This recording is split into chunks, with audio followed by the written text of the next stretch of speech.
নমস্কাৰ মই নবজ্যোতি এই মুহূৰ্তত এটা ভাল খবৰ লৈ আহিছো যিসকলে জিটিপিজিটি ফাইনেল মেৰিট লিষ্টত নাম উঠাবলৈ সক্ষম হৈছে তেওঁলোকক অহা 13 তাৰিখে নিযুক্তি দিব আৰু তেওঁলোকৰ নিযুক্তি পত্ৰ বিতৰণ কৰিব খানাপাৰাৰ যিখন পশু চিকিৎসা মহাবিদ্যালয় আছে তাৰ খেলপথাৰত তেওঁলোকক নিযুক্তি প্ৰদান কৰিব দিনৰ 2 বজাত তেওঁলোকে নিযুক্তি পত্ৰ লাভ কৰিব এই খবৰটো জনাইছে ডিএসসি ফালৰ পৰা ইতিমধ্যে এখন নটিচ আপোনালোকে স্ক্ৰীনত দেখি আছে এই নটিচৰ গোটেই কথাখিনি উল্লেখ কৰিছে আপোনালোকে এপইন্টমেন্ট লব যাওঁতে আপোনালোকে আইডেন্টিটি প্ৰুফ এটা লৈ যাব যিখিনি আপোনালোকে জানি যে এই এলপিইউপিৰ ক্ষেত্ৰতো আইডেন্টিটি এটা প্ৰুফ বিচাৰিছে তাতো লৈ যাব এতিয়া যিসকল প্ৰাৰ্থীয়ে এলপিইউপিৰ 5550টা পদত মেৰিট লিষ্টত নাম অন্তৰ্ভুক্ত কৰিবলৈ সক্ষম নহলে অলপ নম্বৰৰ কাৰণে তেওঁলোক বঞ্চিত হৈ থাকিলে সেইসকল প্ৰাৰ্থীয়ে এটা ভাল খবৰ আজি লাভ কৰিব এই খবৰটো হৈছে যে মুখ্যমন্ত্ৰী হিমন্ত বিশ্ব শৰ্মা ডাঙৰীয়াই পুনৰ ঘোষণা কৰিছে যে ইলেকশ্যনৰ আগতেই সেইসকল প্ৰাৰ্থীক নিযুক্তি প্ৰদান কৰিব মানে 4500 পদৰ নিযুক্তি ইলেকশ্যনৰ আগতেই হ'ব আৰু তেওঁলোকে ইতিমধ্যে শিক্ষামন্ত্ৰী মহোদয়ক লগ কৰিছে এটা ভিডিঅ' ইতিমধ্যে আছে আৰু শিক্ষামন্ত্ৰী মহোদয় কৈছে যে বাৰেপতি কৈ আছে যে 4500 পদৰ নিযুক্তি ইলেকশ্যনৰ আগত হ'ব এটো প্ৰায় নিশ্চিত কাৰণ ইতিমধ্যে আপোনালোকে জানে যে পৰ্যায়ক্ৰমে যে নিযুক্তি দিবলৈ গৈ আছে পৰ্যায়ক্ৰমে দি আছে এতিয়া জিটিপিজি নিযুক্তি হ'ব তাৰ পিছত এডিআৰ নিযুক্তি হ'ব হেলথৰ নিযুক্তি হ'ব অসম পুলিচৰ নিযুক্তি হ'ব এনে ধৰণে পৰ্যায়ক্ৰমে দি থাকিম বুলি ইতিমধ্যে মুখ্যমন্ত্ৰী হিমন্ত বিশ্ব শৰ্মা ডাঙৰীয়াই আজি ঘোষণাও কৰিছে আপোনালোকে হয়তো সেই ভিডিঅ'টো লাভ কৰিছে গতিকে নিযুক্তি পত্ৰসমূহ খুব সোনকালে ডিসেম্বৰৰ ভিতৰত বিতৰণ কৰি শেষ কৰিব তাৰ আগতে আমি এটাই দাবী জনাব বিচাৰিছো যে যিসকল প্ৰাৰ্থীয়ে 4500 পদটো নাপাব 4500 পদত বহুতেই জব নাপাব পাৰে কাৰণ ইতিমধ্যে আপোনালোকে জানে যে 3টা সিটেট হৈ গ'ল 3টা সিটেটত যথেষ্ট প্ৰাৰ্থী উত্তীৰ্ণ হৈছিল গতিকে সেই উত্তীৰ্ণ প্ৰাৰ্থীসকলৰ মাৰ্কস বিলাক চাই আমি গম পাইছো যে কাট অফ বহুত বেছি কমি নাযায় যাৰ কাৰণে আমি শিক্ষা বিভাগক পুনৰ এটাই দাবী জনাব বিচাৰিছো যে আৰু 15000 পদৰ বিজ্ঞাপন প্ৰকাশ কৰিব লাগে কাৰণ পাৰ্টি বিলাক প্ৰায় শেষ হ'ব হৈছে তেনেকে কমি এতিয়া জিটিপিজি পাই যাব কোনোবাই এডিআই পাব কোনোবাই হেলথত পাব কোনোবাই ধৰক আসাম পুলিচত পালে এনেকে কমি লাষ্টত প্ৰায় 10-12 মান মানুহে থাকিবগে গতিকে সকলো বিলাক মিলাই মানে যিমানখিনি আমি চাইছো প্ৰায় 15000 মান হ'বগে পাৰে ম্যাক্সিমাম 15000 পাৰ্টি থাকিব পাৰে গতিকে মই জনাব বিচাৰিছো 15000 পদৰ যদি বিজ্ঞাপন প্ৰকাশ কৰে এলপিইউপি তেতিয়া হলে প্ৰায় বিলাকেই নিযুক্তি লাভ কৰিব ইয়াত আৰু বাকি নাথাকিব যিমানখিনি টেটটিন হৈছে সকলোৱে নিযুক্তি লাভ কৰিব তাৰ কাৰণে আমি ইতিমধ্যে এটা গ্ৰুপো খুলি দিছো কাৰণ প্ৰত্যেককে এই ক্ষেত্ৰত শিক্ষামন্ত্ৰী আৰু মুখ্যমন্ত্ৰী মহোদয়ক জনাব লাগিব যে যিমানখিনি প্ৰাৰ্থী উত্তীৰ্ণ হৈ আছে যাতে সকলোকে যাতে নিযুক্তি দিয়ে কাৰণ বেছি প্ৰাৰ্থী ৰৈ যোৱা নাই কোনোবাই ক'ব বিচাৰে যে অসম টেটৰ উত্তীৰ্ণ প্ৰাৰ্থীসকলক নিযুক্তি দিব লাগে অসম টেট সিটেট এনেকুৱা কথা নাই যে যিসকল উত্তীৰ্ণ হৈ আছে 2019 চনৰ পৰা 2025 চনলৈকে যিমানখিনি প্ৰাৰ্থী উত্তীৰ্ণ হৈ আছে সিটেটত মানে কোনোবাই ধৰক অসম টেটৰ উত্তীৰ্ণ হ'ব পৰা নাই তেওঁ সিটেটৰ উত্তীৰ্ণ হৈছে গতিকে কেৱল মাত্ৰ অসম টেট কথাটো কৈ থাকিলে নহব কোনোবাই ক'ব বিচাৰে যে অসম টেট প্ৰাৰ্থীসকলক দিব লাগে নিযুক্তি কাৰণ তেওঁলোকৰ বয়স গুচি গৈছে কিছুমানেতো অসম টেট উত্তীৰ্ণ হ'ব নোৱাৰিলে সিটেট উত্তীৰ্ণ হৈছে এনেকুৱা প্ৰাৰ্থী বহুত আছে গতিকে সকলোৱে পাব লাগিব কাৰণ তেওঁলোকৰ বয়স ৰৈ নাথাকে গতিকে যিসকল প্ৰাৰ্থী এতিয়া বাকি আছে প্ৰত্যেককে যাতে নিযুক্তি দিয়ে তাৰ কাৰণে আমি শিক্ষা বিভাগক জনাব লাগিব আমি যেটো গ্ৰুপ খুলি দিছো তাতে বহুতেই মন্তব্য আগবঢ়াইছে মই ভাবো যে যিখিনি আপোনালোকে বাৰ্তা প্ৰেৰণ কৰিব সদায় পজিটিভ বাৰ্তা প্ৰেৰণ কৰক সকলোৰে ভালৰ কাৰণে প্ৰেৰণ কৰক ব্যক্তিগত স্বাৰ্থ আপোনালোকে বাদ দিয়ক ব্যক্তিগত স্বাৰ্থ যদি আপোনালোকে জড়িত কৰিব বিচাৰে তেতিয়া হলে কোনো সাকসেস নহয় এতিয়া এনআইএছৰ প্ৰাৰ্থীসকলে তেওঁলোকে ভাবিছিল যে তেওঁলোকে আমি জয়ী হ'ম কেছ কৰিম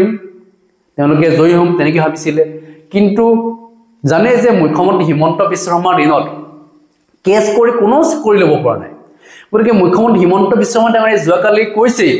যে আপোনালোকে যদি চাকৰি ল'ব বিচাৰিছে তেতিয়া হলে আপোনালোকে আমাৰ লগত সহযোগ কৰক অন্তত মোৰ ওচৰত আহক কথাখিনি পাতক কি সমস্যা আছে সেই সমস্যা সম্পৰ্কে তেখেতে জনাইছে যে তো আপোনালোকৰ কি সমস্যা আছে সেই সমস্যাখিনি জনাওক আপোনালোক কিয় নিযুক্তি দিব 100% নিযুক্তি দিব কাৰণ মুখ্যমন্ত্ৰী হিমন্ত বিশ্ব শৰ্মা ডাঙৰীয়াই নিজে কৈছে গতিকে আপোনালোকে কেছেছ যদি কৰি থৈছে তেতিয়া আপোনালোকে কেছটো ডিছপ'জ কৰি দিয়ক, নহ'লে উইথড্ৰ কৰি দিয়ক কেছটো। কাৰণ এতিয়া আপোনালোকে কেছ কৰি জিকিবকে নোৱাৰিব, কাৰণ যিখিনি প্ৰাৰ্থী আছে তেওঁলোকে ইতিমধ্যে চাকৰি পাব নেপাব এইটো কোনো ক'ব নোৱাৰি, কোনো গ্যাৰাণ্টি নাই।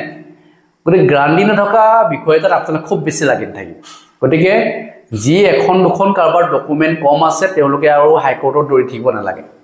এইখিনি ক্ষেত্ৰত হয়তো শিক্ষা বিভাগে বিবেচনা কৰিব, কাৰণ মুখ্যমন্ত্ৰী হিমন্ত বিশ্ব শৰ্মাই কোৱাৰ পিছত হিমন্ত বিশ্ব শৰ্মা ডাঙৰীয়াই নিজে যেতিয়া দিম বুলি কৈছে বহুত বেছি চিন্তা কৰাৰ কোনো প্ৰয়োজন নাই। গতিকে যিসকল প্ৰাৰ্থী আছে তেওঁলোকে আমাৰ লগত সহযোগ কৰক। সেই NISৰ প্ৰাৰ্থী হ'লেও আমি সকলোকে যেটো সমান চকুৰে যেটো আমি এই মুহূৰ্তত চাব বিচাৰিছোঁ, কাৰণ কোনোবাই NIS, কোনোবাই SCRT, ODL, কোনোবা বেলেগ ৰেগুলাৰ এনেকৈ আমি চাব বিচৰা নাই, কাৰণ বেছি প্ৰাৰ্থীও নাই, প্ৰায় 10-15 হাজাৰমান প্ৰাৰ্থী আছে। গতিকে সেই প্ৰাৰ্থীখিনিক নিযুক্তি দিব পাৰিব। আপোনালোকে নিশ্চয় জানে যে এতিয়া বহু স্কুল এজনী শিক্ষকে শিক্ষাদান কৰি আছে। গতিকে তাই এজনী শিক্ষকৰ ঠাইত আমি প্ৰত্যেকটো শ্ৰেণীৰ ওপৰতে যাতে শিক্ষক থাকিব পাৰে তাৰ ব্যৱস্থা কৰিবৰ কাৰণে আমি শিক্ষা বিভাগক আহ্বান জনাই আছোঁ। গতিকে বহু শিক্ষকৰ প্ৰয়োজন হ'ব, যাৰ কাৰণে ইতিমধ্যে এডভাৰটাইজমেণ্ট প্ৰকাশ ইতিমধ্যে কৰিবলৈ ওলাইছে শিক্ষা বিভাগে, কিন্তু পদৰ সংখ্যাটো বৃদ্ধি কৰিবৰ কাৰণে আমি জনাই আছোঁ। হয়তো শিক্ষা বিভাগে 4,600 পদৰ এডভাৰটাইজমেণ্টৰ কথাটো কৈ আছিলে, কিন্তু আমি 4,600 পদতো আমি সন্তুষ্ট নহয়। 4,600 পদৰ যদি বিজ্ঞাপন প্ৰকাশ কৰে তেতিয়াহ'লে আকৌ প্ৰাৰ্থী ৰৈ যাব। যিসকল নেকি অলপ নম্বৰৰ কাৰণে বঞ্চিত হৈছে এইবাৰ, তেওঁলোক আকৌ ৰৈ যাব, কাৰণ 4,500 পদত বহুত বেছি কাটা কমি নাযায়, অলপ কমিব, তাৰে বহুখিনি পাব, কিন্তু এনেকুৱা নহয় যে প্ৰায় শেষ হৈ যাব, তাৰ পিছতে বহুখিনি প্ৰাৰ্থী থাকি যাব। গতিকে সেইসকল প্ৰাৰ্থীও যাতে নিযুক্তি লাভ কৰে, কাৰণ এতিয়া আপোনালোকৰ বয়স ৰৈ নাথাকিবগৈ আৰু প্ৰায়বিলাকৰ বয়স গৈছে। মোক বহু প্ৰাৰ্থীয়ে জনাইছে যে তেওঁলোকে কৈছে যে আমি চাকৰি লাভ নকৰোঁ এটা কাৰণে, কাৰণ আমি আগৰ ছিষ্টেমত পাছ কৰা, তেওঁলোকে টেটৰ নম্বৰটো বঢ়াব নোৱাৰিলে। টেটৰ নম্বৰটো বঢ়াব কি কাৰণে পোৱা নাই, কাৰণ তেওঁলোকৰ বয়স বহুত হৈ গ'ল, তেওঁলোকে পঢ়িবলৈ এতিয়া নোৱাৰেগৈ। গতিকে সেইসকলো যাতে নিযুক্তি লাভ কৰে, তেওঁলোকৰ বহুখিনি এক্সপেৰিয়েঞ্চ হৈ গ'ল, এতিয়া এক্সপেৰিয়েঞ্চৰ ভিত্তিতো তেওঁলোকক নিযুক্তি দিব লাগিব। যদিও কাৰোবাৰ 4-5 মাহ বেছি হৈ গ'ল, ধৰক কাৰোবাৰ এবছৰো বেছি যদি হৈ যায় বয়স পাৰ হোৱা, তেওঁলোককো বিবেচনা কৰিব লাগে, কাৰণ তেওঁলোকৰ মনৰ বহুত কষ্ট। তেওঁলোকে জনাইছে যে তেওঁলোকে মাত্ৰ এটা চাকৰিৰ কাৰণে বাট চাই আছিল, কিন্তু চৰকাৰখনে যিহেতু 2-3 বছৰ মূৰত যে নিযুক্তি দিব ল'লে, এতিয়া যে 2 বছৰ মূৰত নিযুক্তি দিব লাগিছিলে, 2023 চনতে এটা এডভাৰটাইজমেণ্ট প্ৰকাশ কৰা, এতিয়া 2025 চনত দিছেগৈ। এই 2 বছৰ দিনত তেওঁলোকৰতো বয়স গুচি গ'ল, 2 বছৰ বেক হৈ যোৱাৰ কাৰণ তেওঁলোকৰ বয়স নাথাকিলেগৈ। 4,500 পদৰ নিযুক্তিটো এতিয়া হ'ব, কিন্তু এপ্লাই যিটো কৰা বেছি দিন হোৱা নাই। গতিকে প্ৰত্যেক বছৰে এডভাৰটাইজমেণ্ট প্ৰকাশ কৰি দিব লাগে। LP UPৰ ক্ষেত্ৰত যিমানবিলাক পদ খালী হয় প্ৰত্যেক বছৰে দিব লাগে, তেতিয়াতো এইটো সমস্যা নহয়, বয়সটো পাৰ হৈ নাযায়। এতিয়া নিদিয়াৰ ফলত কি হ'ল, এইসকলৰ বয়স গুচি গ'ল। এইটো চৰকাৰৰ ভুল, চৰকাৰৰ ভুলৰ কাৰণে এনেকুৱা হৈছে যে প্ৰত্যেক বছৰে এডভাৰটাইজমেণ্ট কৰা হ'লে হয়তো এইসকল বঞ্চিত হৈ থাকিলেন, আৰু এজনী শিক্ষকৰ ঠাইত হয়তো দুজন হ'লহেঁতেন শিক্ষক। এতিয়া বহু স্কুল তেনেকৈয়ে চলি আছে। গতিকে সেইখিনি স্কুল যাতে সুচাৰুৰূপে চলিব পাৰে, যাতে কোনো যাতে ল'ৰা ছোৱালী কমি নাযায়। এতিয়া ল'ৰা ছোৱালীটো বহুত স্কুলত কমি গৈছে, কমি যোৱাৰ কাৰণটো কি, তাত শিক্ষকৰ অভাৱ। কিন্তু বৰ্তমান সময়ত অলপ ল'ৰা ছোৱালী বাঢ়িছে, কাৰণ চৰকাৰী স্কুলত এতিয়া পঢ়িবলৈ লৈছে, একেবাৰে নাইকিয়া হৈ গুচি যোৱা নাই। কিন্তু এই যি চৰকাৰী স্কুললৈ যে ল'ৰা ছোৱালী গৈছে, তাতে আমি আৰু যদি শিক্ষকৰ যদি তাত যোগান ধৰিব পাৰোঁ, তেতিয়াহ'লেতো সেইখিনি সমস্যাও নাইকিয়া হৈ যাব। প্ৰাইভেট স্কুল এৰি তেওঁ চৰকাৰীলৈ গুচি আহিব প্ৰায়বিলাক ল'ৰা ছোৱালী, কাৰণ প্ৰায়বিলাক শিক্ষক যিহেতু প্ৰাইভেটত পঢ়ি আছে, তেওঁলোক যেতিয়া চৰকাৰী স্কুলত কৰিবলৈ যাব, তেতিয়া প্ৰাইভেটত ল'ৰা ছোৱালী থাকিব জানো? নাথাকে। গতিকে এই কথাখিনি মুখ্যমন্ত্ৰী হিমন্ত বিশ্ব শৰ্মা ডাঙৰীয়াই জানে, জনাৰ পিছতো এডভাৰটাইজমেণ্ট প্ৰকাশ কিয় কৰা নাই বেছিকৈ, সেইটো আমি এতিয়ালৈকে ধৰিব পৰা নাই। কাৰণ মুখ্যমন্ত্ৰী হিমন্ত বিশ্ব শৰ্মা ডাঙৰীয়াই আমি কৈ আহিছোঁ, আগৰ পৰাই কৈছে পদৰ সংখ্যাটো বৃদ্ধি কৰিব লাগে, আৰু 2024 যিটো নিৰ্বাচন আহিছে তাৰ আগতে আমি যিমানবিলাক পদ খালী হৈ আছে সকলো পদৰ যাতে বিজ্ঞাপন প্ৰকাশ কৰে। কাৰণ ইতিমধ্যে আপোনালোকে জানে যে 5-6 হাজাৰ পদ খালী হৈ যায়, প্ৰত্যেক বছৰে ৰিটায়াৰমেণ্ট লয়। এনেকৈতো প্ৰত্যেক বছৰে যদি 5-6 হাজাৰ খালী হৈ যায়, তেতিয়াহ'লেতো বহুখিনি পদৰ নিযুক্তি হ'ব লাগে, কিন্তু সেইখিনি হোৱাগৈ নাই। মই জনাব বিচাৰিছোঁ যে যিমানবিলাক পদ খালী হৈ আছে অতি সোনকালে নিযুক্তি দিব লাগে, আৰু যিসকল প্ৰাৰ্থীয়ে এতিয়া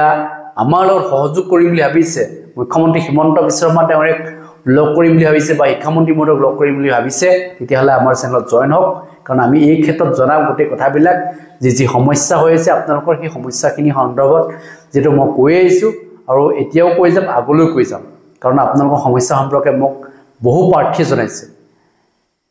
এইখিনি কৈ সামৰিছোঁ ধন্যবাদ জয়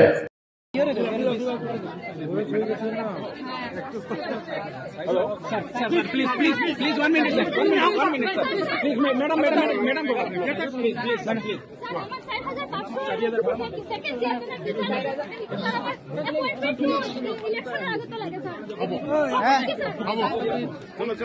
Sir,